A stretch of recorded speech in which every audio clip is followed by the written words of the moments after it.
Hey, what's up, guys? I just want to show you what we're doing in the truck. I bought the hood and LMC, and it looks pretty good. Took out the glass, and just to see what are we dealing with. And there's a lot of rust all over the place. All the way around some areas. And of course, that we talk about that already. Because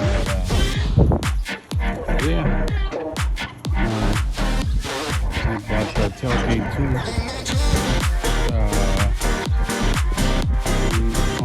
Working on the truck, but the hood looks pretty good.